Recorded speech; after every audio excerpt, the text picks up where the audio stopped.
Genetically modified organisms, or GMOs, have sparked worldwide controversy. On one side of the issue are major multinational biotech corporations. Well, on the other side, initially they were just academics and grassroots activists. But increasingly, top executives from the business and foundation worlds are speaking out, and they're voicing serious concerns. Now we've opened up Pandora's box. We are now learning just how dangerous these foods are. We do not have to go down these pathways. It may seem like a long way from street protests to the executive suite, but when it comes to GMOs, that gap is shrinking fast. John Wood, Sally Fallon Morell, and Frank King represent a cross-section of CEOs who've come out against genetically modified organisms.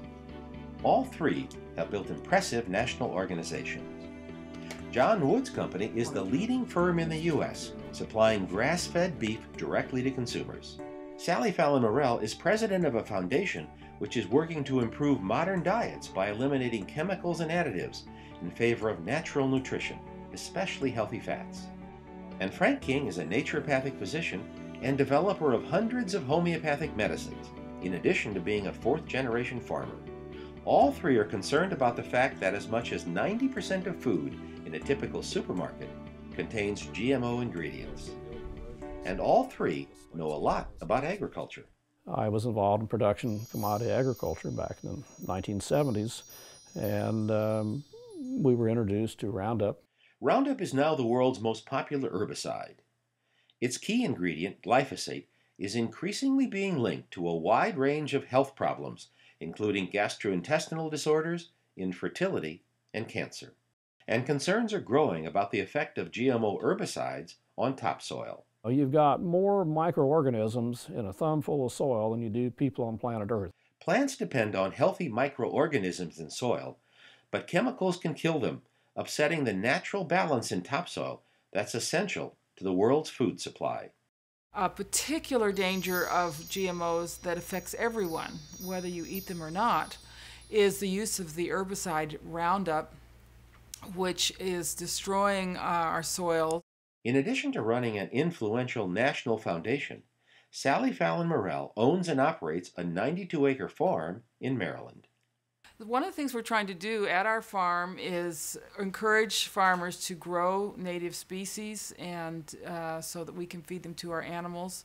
One of my concerns about GMOs, there's very few cultivars, very few species that are being planted.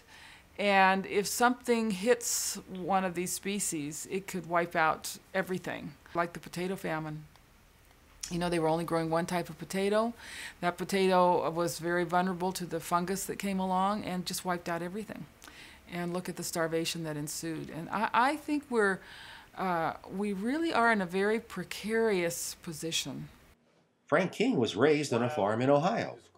In addition to running his national homeopathic medicine business, he now raises bison and camel and is actively involved in the nonprofit Wild Food Foundation. He says he sees no need for GMOs. Working with nature, we can find so many ways to increase the quality of our food, to increase the volume of our food. We do not have to go down these pathways. Many GMO opponents credit Michael Potter of Eden Foods for being one of the first major CEOs to come out against GMOs.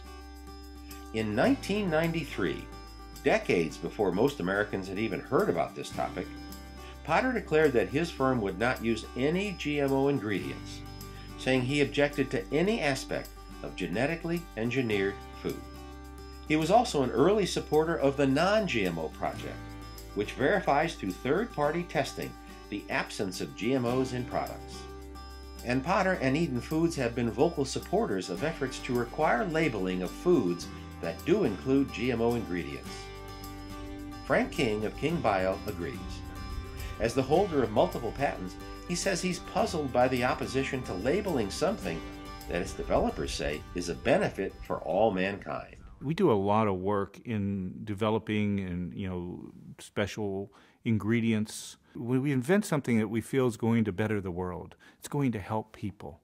We would want to put that on our labels. Why would a company like Monsanto, for example, spend many millions of dollars preventing what we would actually want to pay for Most GMO opponents agree this issue will ultimately be settled in the marketplace.